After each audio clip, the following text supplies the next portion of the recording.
Wake that ass up. Early in the morning. The Breakfast Club. Yep, it's the world's most dangerous morning show, The Breakfast Club. Charlamagne the God, Angela Yee, and we are blessed this morning to have the presence of a person I consider an icon. Miss Nikki Giovanni is here. Good morning, Queen. How are you? Good morning. How are you?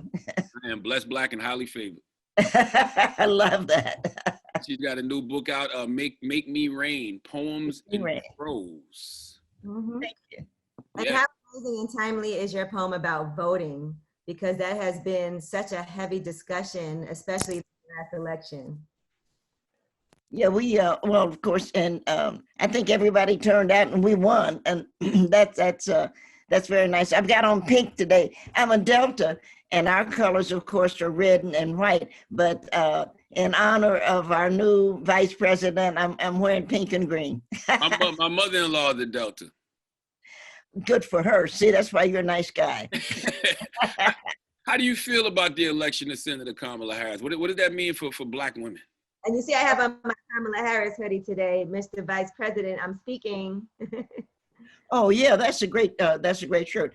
I'm glad for the country. Actually, I think it's good for all of us. But I think it's a statement for the country when we look at what Black women have given to this country.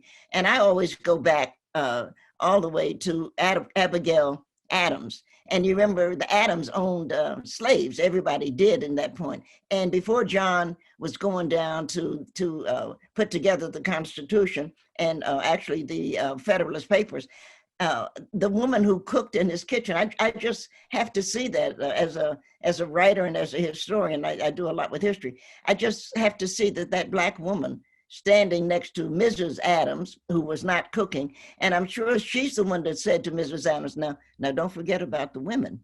And of course, Mrs. Adams said that to John, and he tried to do that. It didn't happen. But I just have to see that Black woman standing there, stirring her soup or baking her roast or something, reminding Mrs. Adams that though she is not just a woman, but an enslaved woman, don't forget. And that got passed along. And of course, I'm a big fan, and you couldn't help but love Fannie Lou Hamer and Mrs. Hamer and her confrontation with Lyndon Johnson in 1964 when she took the Mississippi Freedom Democratic Party over to Atlantic City. And it was back and forth. They testified and back and forth. And finally, Lyndon Johnson came to Mrs. Hamer, as you know, and said, well, why don't you take 2 seats? Because Mississippi had 4. She said, why don't I give you 2 seats and we'll work it out for next time? And Mrs. Hamer looked at me and said, we didn't come here for no 2 seats. And I've always loved her for that. So seeing where we are right now, I'm sorry that Miss Hamer is not here. I know that it would just absolutely please her. But I know that as a Black woman, having watched things like Mrs. Hamer, I know that I will always vote. And I was glad to see that our vote, the Black vote, was such a big turnout. Well, I hope Senator Harris has the same impact on Joe Biden that Miss Hamer had on Lyndon B. Johnson. Because somebody got through to him, clearly. Oh, yeah. And he's not dumb. Biden is not dumb, he can add. And I think too that Mrs. Harris, she was a friend, as you know, Vice President Harris now, was a friend of Beau. You have to remember Beau Biden and Mrs. Harris and Vice President Harris worked together on a number of issues. So she was not unknown to President Biden. Right, and another poem that I like that you have that I appreciate is Raise Your Hand in Favor of Immigrants. And I thought that was so well said, because I do feel like that's a topic that we have to constantly, beat in people's heads. And I hear such negativity. Oh, they're coming here and taking our jobs. Yeah. Or they're coming here and, the president in office now would have you think that people are coming across the border from Mexico and killing and raping, people here. So tell me, I like to know, just because you are so inspirational, when you wrote this, was there something in particular? Were you watching the news? What inspired you when you did raise your hand in favor of immigrants? Oh, I love Raise Your Hand because I used to travel. Of course, now with the COVID, I've been mostly doing things at home. I'm trying to learn a lot about how to work this computer and Zoom and what is that thing, webinar. But I used to travel a lot, and the people who were cleaning the women's toilets, I've never been in a man's toilet, but the people who were cleaning the women's toilets were immigrants. They were Hispanic people. People coming from South America.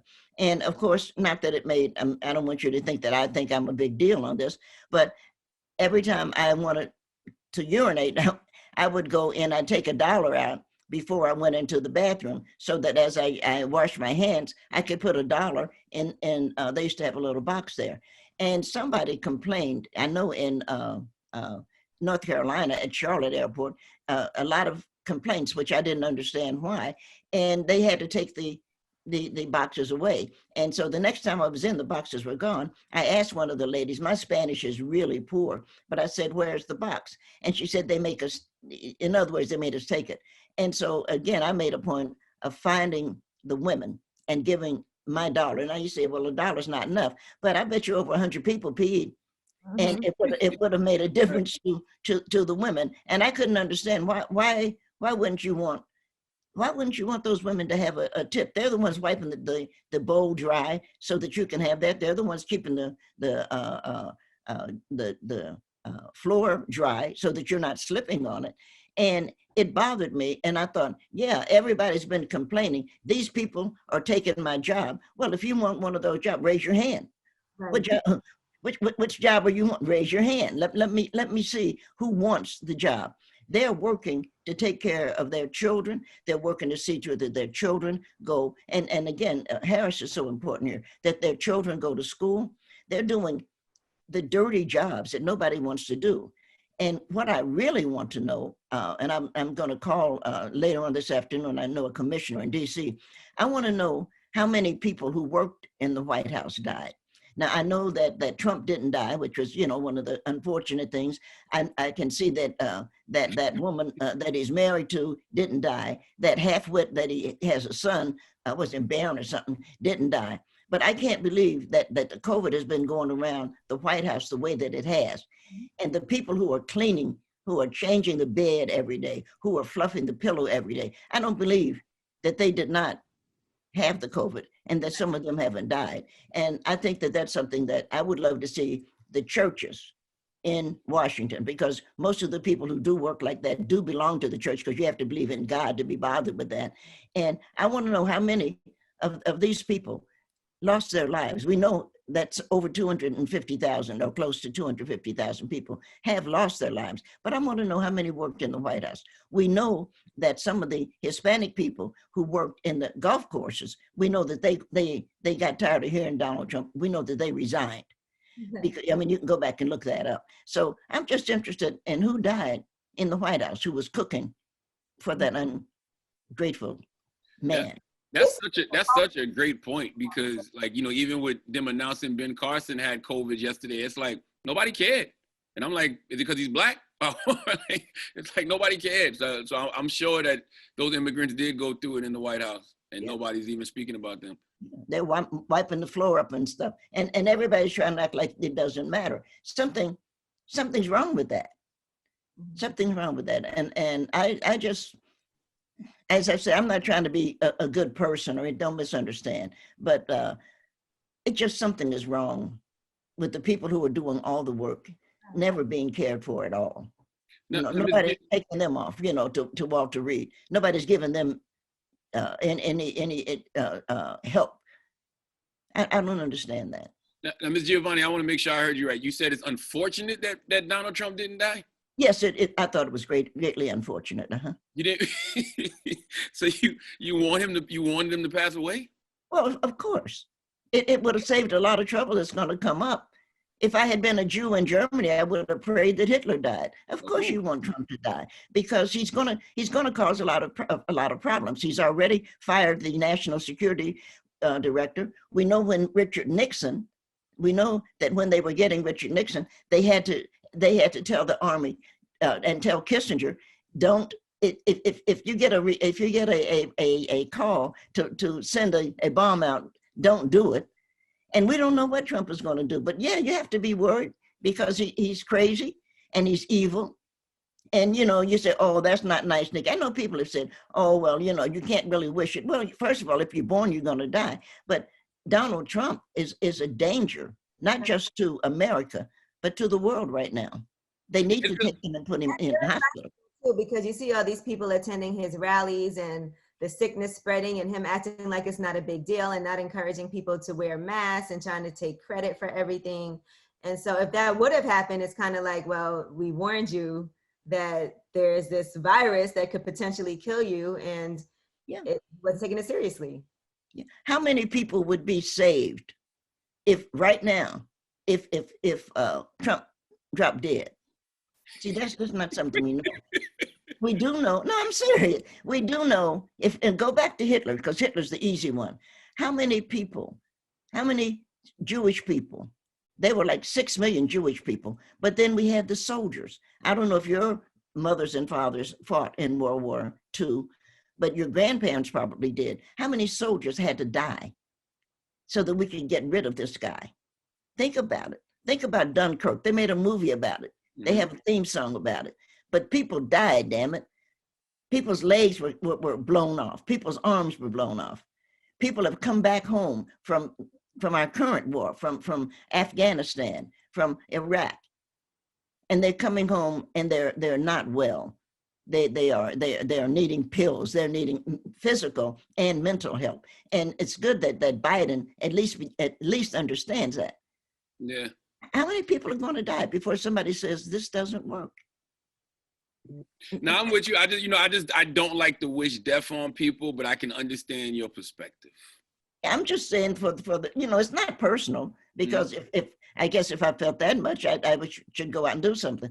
But I see that these people don't mind putting their knee on George Floyd's neck. They don't mind shooting Breanna Taylor in her own bed in her own house. They don't mind shooting a 14-year-old boy in the back who's unarmed. And then they want to get mad because I say something like, oh, well, yeah, it'd be really good for him to drop dead. I feel you. This sounds like a Nikki Giovanni poem to me already, just even you speaking these words. Yeah, I can hear it. Drop Dead by Nikki Giovanni. I wish. In regards to being Black in America, dealing with racism, the strides we have made as a community, I always wonder, how does the world look now to someone like you who was around, in the 60s? Like, how different does the world look now as opposed to, let's say, the 60s? I think the world is doing a good job. I think we are making better steps. There was a time that you and I could not be talking on the radio because we wouldn't have had a radio. There was a time, or however we're talking, Zoom, whatever we're doing. There was a time that you and I would not be able to walk down the street. I don't go, and I was laughing about that. I talked to the University of Tennessee. I'm a Tennessean by birth. And I was talking to the University of Tennessee people last night. It was very nice. And I said, and it's true. The reason that one of the hardest things to get me to do is go to a movie. I don't do movie theaters. And I don't do movie theaters because I grew up in segregation. And you had to buy your ticket in the front and then walk around to the back, walk up to the balcony and watch some white folks in a movie, because only Black folks going to be in a movie, going to be slaves or yes or no, sir, that kind of thing. And right now, and my friends laugh, they say, well, let's go see whatever the movie is. And I don't want to go see a movie. And I really don't. And I won't. And as I look, and you say, well, that's not a big thing that you go into the movie. Yeah, actually, because it's something that was insulting to me that said colored only, white only. Or we were just talking about the immigrants who come and clean our bathrooms for us. These are wonderful people who are doing a good job. And now I don't have to go to colored bathroom that was going to be dirty or that the water was not going to be drinkable. And so I think the world, and they say, well, it's not a big thing, but it's a step. And there's an old song that I do love so much. It said, we are climbing Jacob's ladder. Every round goes higher and higher. And I think that we've made some steps. And I think that, again, having somebody as evil as Donald Trump in our presence has reminded us that there is a better world, that we can do better. that there's something that we need to, sow some seeds out there and see some smiles and some kindness. There's something better. So you still suffer from PTSD then from that time, that era? Well, yeah. Yeah. I mean, you can't help it, What were your emotions like as we were awaiting for these results from the election? I never had any doubt that 45 was on his way out. It just was not something I could have any doubt about. It was like, 45 is gone. Let's see where we're going from here. And the idea of, and I was laughing with my friends because I say we're Deltas. And I was saying, yeah, the AKAs have benefited from all the work that we did. We did all the marching with Susan B. Anthony. And now look, they get the vice president. So we were laughing about that. And I think it's good. I just never had any doubt that God is good. Is your prose and poetry therapeutic for you? Has it been like all these decades? Say it again. Has your prose and poetry been therapeutic for you all these decades to be able to express yourself that way? Well, all I have, in all fairness to myself, all I have are words. And so I've always felt, and I learned a lot of that from my grandmother and grandfather, but mostly from my grandmother. You have to use your words. And all I have are words. And so I try to be as honest and as clear as I know how to be. And that's all I have. Words are important, though. When you look at the people who have suffered for the words that they've said, I'm very fortunate that right now I have not suffered for the words. I have nobody, has beat me up or something. I went to school with John Lewis. We were both at Fisk University together, and the beatings that John took, so I thought, if all I have are words, I don't know if I'm explaining this well, but if all I have are words, then I have to use it to explain to the next generation, this is what we've done to make it a better world for you. And you have to pay it forward. You have to make it a better world. Why has poetry always been your vehicle of choice to get your messaging out? Why poetry? Poetry, and again, I love the steps that poetry takes. Poetry has always been, not just for me, but you can go back thousands of years. Poetry has been the way people express themselves. And, if Jesus were here right now, he'd be a rapper, but he'd be honest. He wouldn't be Ice Cube or some fool like that. But he would be a rap. He'd be Tupac. He'd be telling people and sharing with people, this is what the world offers. And I'm not Jesus. I'm not a fool on that one either. I just know that what I have are words. And so I try to use the words. I'm never in a room that the door is locked. So if I say something nobody wants to hear, they can just get up and walk out. It works for me. I'm not one of those people, and I hate that. I've seen that happen where the comedian or the singer or whatever it is standing on stage and somebody walks out and they have to comment on it. Oh, you can't take it or something. That's not me, because nobody has to take it. Nobody has to be bothered with me. The door is always open, but my job is always to tell the truth. So I'm going to do my job. And you handle what you can handle. Oh, Ms. G, I do want to push back a little bit on Ice Cube. Ice Cube was he's one of our great messengers, always has been. Well, Cube, Cube and Trump, that was not a wise thing. Mm-hmm. That was not a wise thing. And he backed off of it because he realized, oh, I shouldn't be doing this. But that was, it wasn't just unwise. It was mean. Cube and Kanye West, both of them, are sucking up to power, and they need to stop that. They need to just back it down, because we've had some really, really important people who have tried to help. We've looked at our athletes who have given up an awful lot. You can go back to a friend of mine, Muhammad Ali, all the way up, that the athletes have really fought for us. And we fought for the right for the rappers. We opened that stage. So to see Cube sitting there, like, I'm going to give Trump an idea of some kind of plan for Black people, that hurt my heart. I thought, what is wrong with that Negro? But don't you have to engage sometimes with an administration you may not agree with, even an administration that may be a threat to us as a community, if they're in that power? No, no. Jesus didn't go when, and I have to say it this way because the only way I can know. When Jesus was out in the in the desert, 40 days and 40 nights. Satan came to him, didn't he? Mhm. And Jesus said to Satan, get thee behind me. So there's no none of them. That's not what they do. You come and talk to the people, because it's the people that have made you what you are. And no, it did. No, you don't engage. Cuba's not going to engage. He's looking for something to use. And somebody else said it, I wish I had.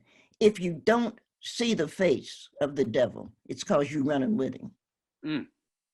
What about Martin Luther King Jr.? Because Martin Luther King Jr. used to get a lot of flack when he was engaging with, the John F. Kennedys and Lyndon B. Johnsons of the world. People called him an Uncle Tom and a coon and a sellout, and said a lot of the same things. Well, what do you say about that? I say that everybody has a right to be upset by some of that. What I was trying to say is that Elijah Cummings talks about this in his book that he just put out, and how he met with Donald Trump and he proposed some plans to him, and Donald Trump said, okay, yeah, let's get it done, and then never did anything. And there's a lot of promises that he's made to people that work in the administration and has never delivered on them. And so I think he clearly talks about how it's just not even worth engaging with him, because he only does things if it's, to benefit himself. And we are still waiting for this healthcare plan. We're still waiting for this corona. Like, these are things that he has said he would do and hasn't delivered. Yeah. But, you have to, Representative Claiborne did what he needed to do. And we have a Black woman on the ticket. We have something to look at. And so I have a lot of respect for Claiborne. He's in South Carolina. Look at what he did. And I don't know how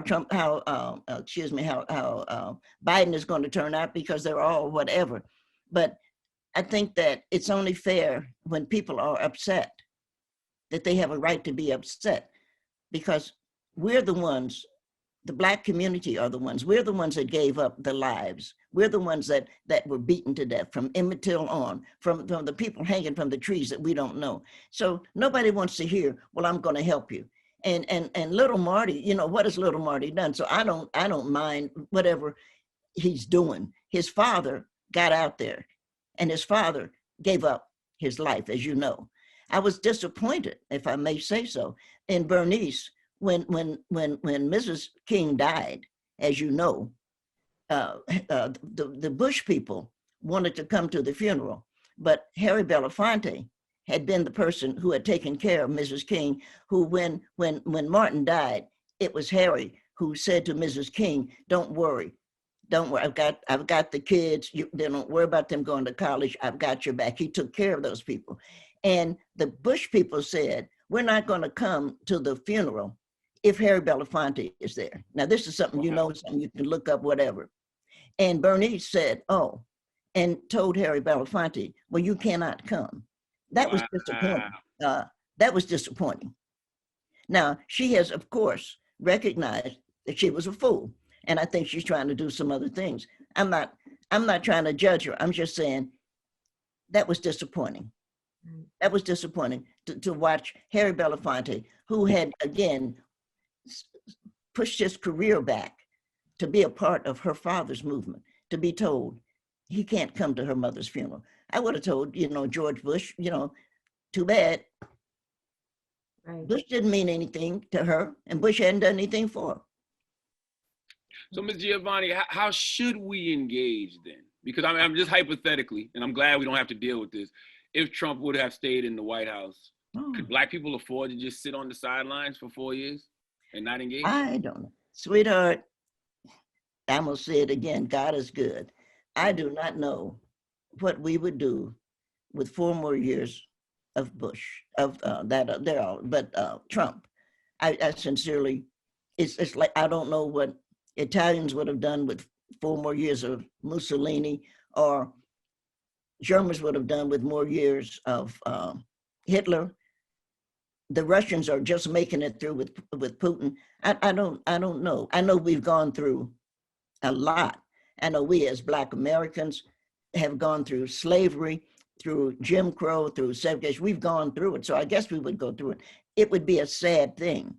And it would be even sadder to think that we could have avoided Trump. Now, that doesn't mean, it doesn't mean to me that Biden is some angel someplace, but it does mean he's better than Trump. So I'm gonna hope that America moves forward. That's all I can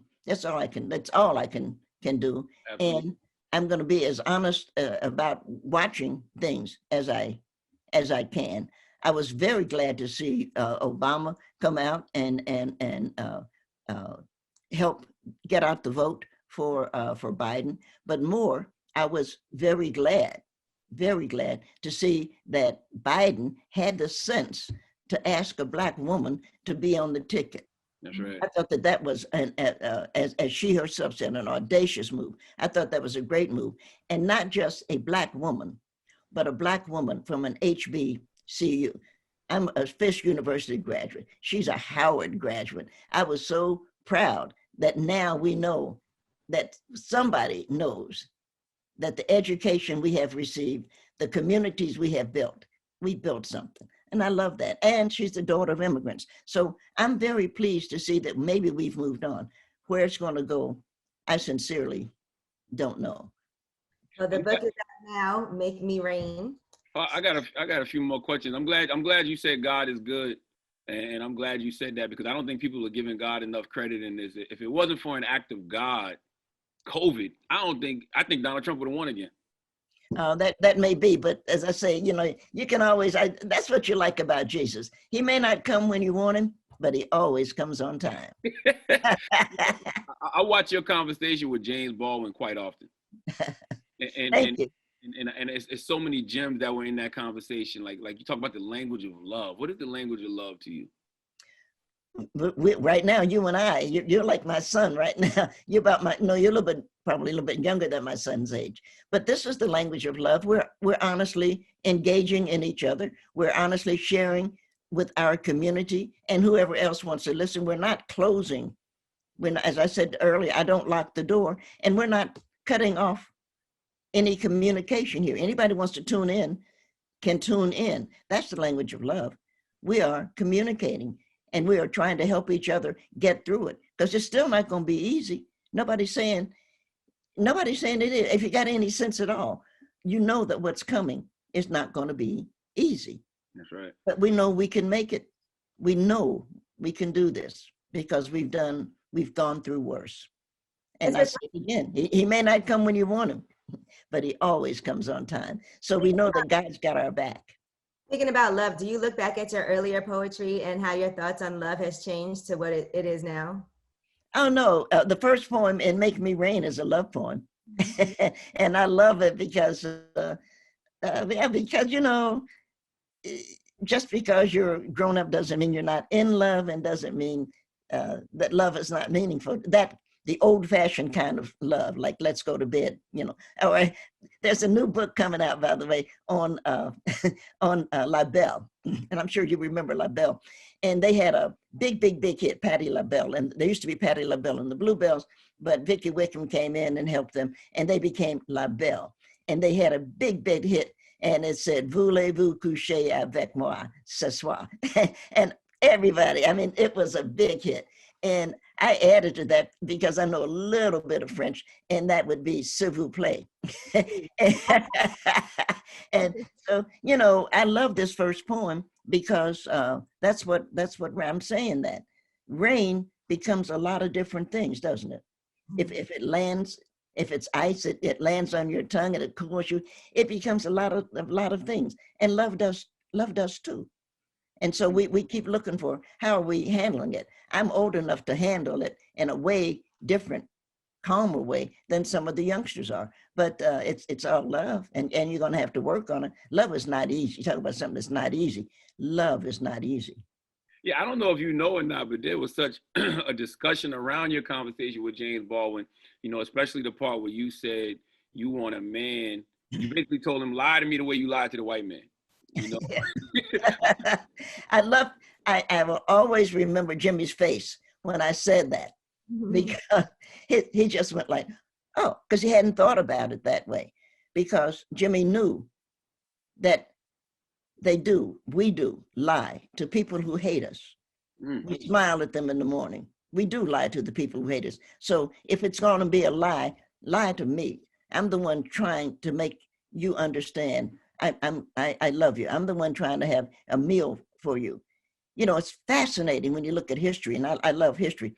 It's fascinating when you look at the enslaved woman who got up before dawn and put on some food. One of the reasons that I and many other Southerners love food that cooks all day is that we got used to it from our grandmothers, and they got used to it from their grandmothers. But she would put a pot on and a fire.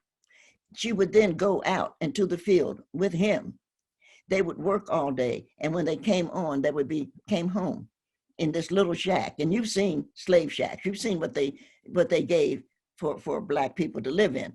But they would have food that was warm, that she had cooked, that they would eat, and that was love. Mm-hmm. And I think that we have to recognize the love that we gave. And of course, let me be real clear about that. Black men loved and still do Black women.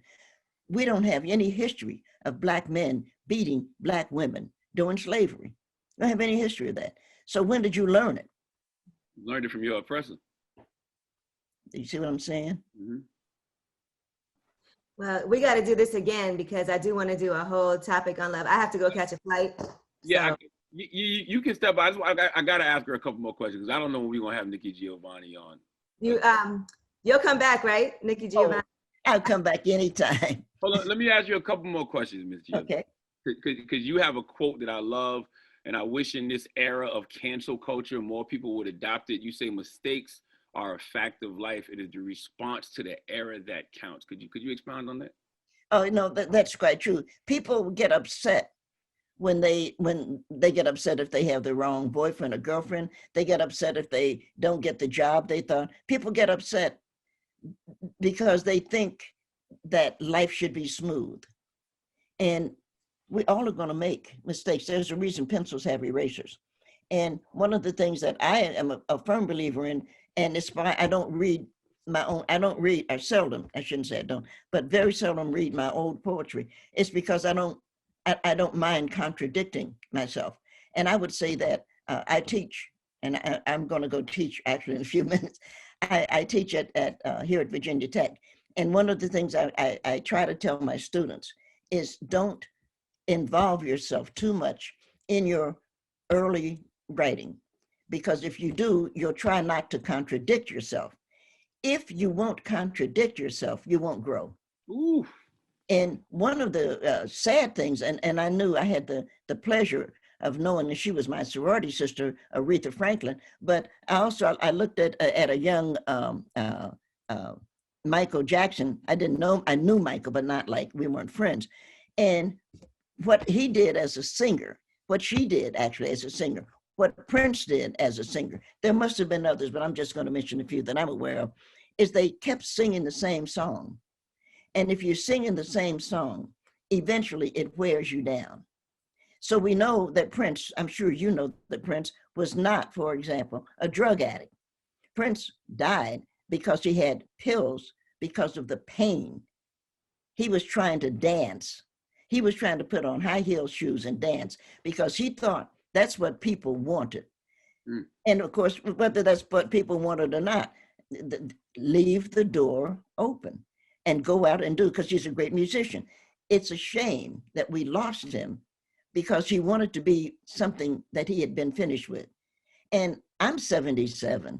So there are things that I'm going to say or do that are going to be different from what I would do when I was 27. No question about it. But there are some things that you just say, well, this is different and this is me. But I'm going to say it again, the door is open. So anybody that doesn't want to hear it, I understand. I understand, go on. But I'm going to be me. Whoever's sitting there, you and I are talking.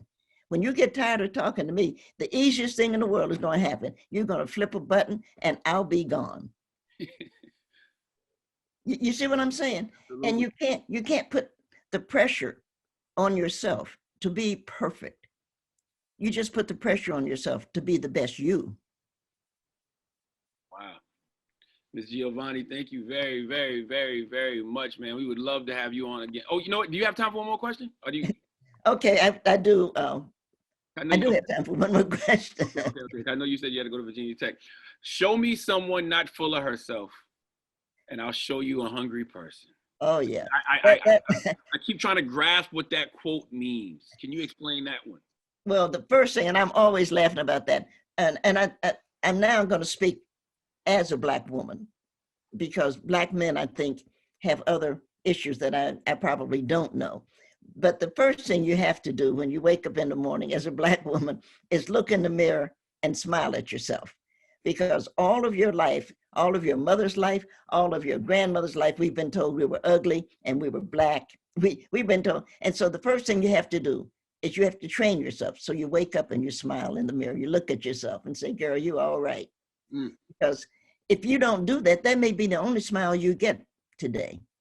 And if you do it, if you get into that habit, it's going to fill you up, and you're going to be kind to yourself. You're going to look out for yourself. You're going to pay attention to yourself.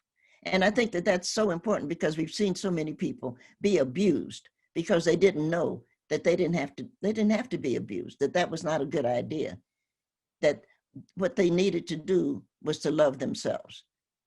That's why I think a lot of people love, and I do also, the poem Ego Tripping, because I thought if I built a world, if I was building the world, and that's when I got that, if I was going to build an earth, if I was going to build earth, I would start, of course, with the Congo, because why wouldn't you? You're going to have your flowers, your trees and everything. But I would ultimately build for a Black woman. I would build to a woman. And that's like anything else. If you're going to have a chicken, how can you have a chicken if you don't have eggs? So you're going to have the egg, and you have to make sure that the chicken can have the egg. You know what I'm saying? It's very important that we look at women, because what we do with men is we take away, and that may be a part of it. We take away so much of the joy of men. Men, not we do. We let men have fights with people who don't matter, and we love you, so we do expect you to come home and be kind to us. We expect you to spend some time with us, and we're not asking for a lot of money. We knew you were poor when we were sleeping with you. We're just saying, pay a little attention here. Let us know that you care. Let us know that your idea of spending some time with us, you can say, hey, babe, let's go walking down the street. Hold my hand walking down the street. That's not asking a lot. But the men don't want, well, I don't want to do that because I can't afford a new suit or something. I mean, you go to some craziness. And all we're saying is, let me know you care. Wow. I love that. I love what you said too about smiling in the mirror, because you got these kids who get on social media looking for validation from everybody else. Yeah. And not giving it to themselves. Right. You have to give it to yourself. And, you're a good person. So the one thing you have to say to yourself is, I'm a good person, because you are. And being a Black American, and I don't have time today to go through all of that history, but to be a Black American is to be great, actually, because we have built a nation. And by building the nation, we built a world. And I think that I don't know anybody who would wake up in the morning and say, I want to be white. I just don't. I don't know if you do. I don't know anybody. I don't know anybody that does that. But I know a lot of people who wake up and say, I want to be darker, and they go down to the Caribbean so that they can get a tan. That's right. Man, it was such a pleasure. Everything you're saying is amazing, and it gives me such a better understanding of myself. And that's what a wise woman once said: if you don't understand yourself, you don't understand anyone else. And that wise woman was Miss Nikki Giovanni. So thank you. Go pick up the book, Make Me Rain, Poems and Prose. Miss Giovanni, it was a pleasure. Oh, thank you. It's my pleasure. Thank you. Thank you. It's the Breakfast Club. You take care. Thank you. Peace.